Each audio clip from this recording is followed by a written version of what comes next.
So I found an old protractor rule at the Antiques Mall, except it didn't look like this when I found it. Stand by.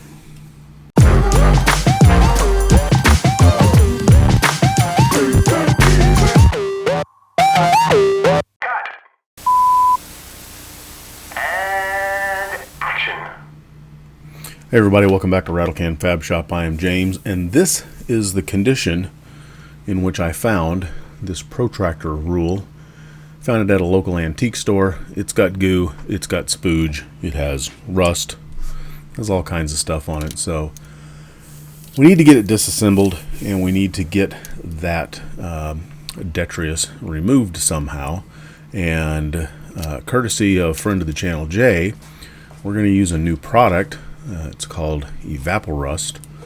We have not used this before. We have used some other methods to remove rust, which, if you're not careful, could potentially melt your face off. And I'm not really particularly fond of it, but my wife enjoys my face, so we're going to try to keep it right where it belongs. The label says you just have to soak it for a couple of hours and then you're good, but we've been kind of busy lately.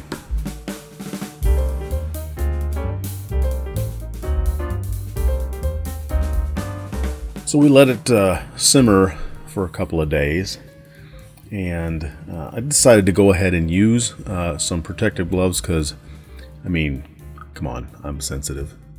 My skin is sensitive. My feelings are sensitive. Everything about me screams sensitive. Don't throw your old toothbrushes away.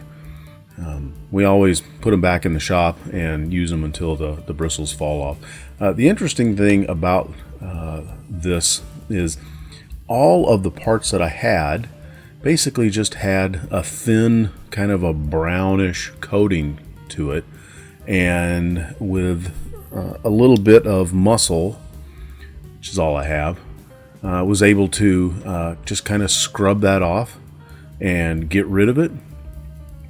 I have to say, I was very impressed, and it was nice to, you know, not have my eyes burning or anything like that. I went ahead and wiped the Evapo-Rust off, and then the nice thing about it is you just use it over and over and over again. And I used a paper towel and put it back in the jug ready for another day. And then we just got some warm water and rinsed them off. So then we walked over to I've got a brass wire wheel on the grinder, and then just started taking some light passes to take that just kind of a, I don't know, a corrosion kind of a coating off of it. And again, I am quite pleased with the results of the Evapo-Rust when combined with wire wheel. Now you can see there is a lot of pitting on this blade. We took a look, and this blade was made by the Miller's Falls company up in Massachusetts, and had been in business starting as early as the late 1800s. And unfortunately, I think now the name is owned by some Chinese mega conglomerate making tools of dubious quality now. But the older stuff, from what I can understand, is actually quite nice. And as we were taking the wire wheel to this protractor base, I came across something that I had not been able to see before, and that indeed says Brown Sharpe. So we have a protractor rule base that was, you know, made by the Brown Sharpe company. So that's kind of cool.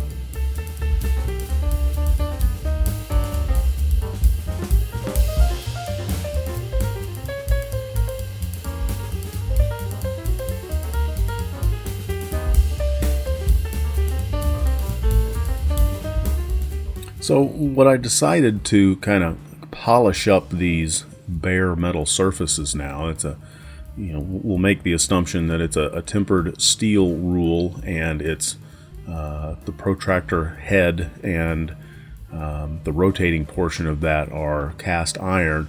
I'm using a product called Never Dull. It's something that I've used for ages. It's what I use to polish guitar frets when I'm done getting them leveled and crowned over on the guitar side of the shop. And you just rub it on and, you know, give it a little vigorous what for, and then it will start to turn kind of a darker color, and that just means that you're pulling goo off of the surface. And then you just wipe it off with a cloth, and it will leave a little bit of a kind of a protective residue on those surfaces, which will hopefully keep it from rusting even more. But we're not going to keep the stuff out in the shed to where it gets all horribly tarnished. Now, I had forgotten to take the wire wheel after the two circular mating surfaces, one of the rotating part of that protractor head and the other portion. So I went ahead and I finished up polishing up the knobs and the little spring cups, again, just to kind of put somewhat of a protective finish on it. And then I went back over to the wire wheel in order to do that circular part, to do those exposed metal surfaces on that. You kind of got to be careful. You need to be. Let's rephrase that. It's good practice to wear a face shield when you're working with the wheel. Otherwise, you are going to get pieces of wire in your stomach or your face or your eyeball. And then, since I couldn't fit the base part of it inside the wire wheel there, I found I've got a smaller one, and I just went ahead and put it on my drill, and that was enough to get it all cleaned up.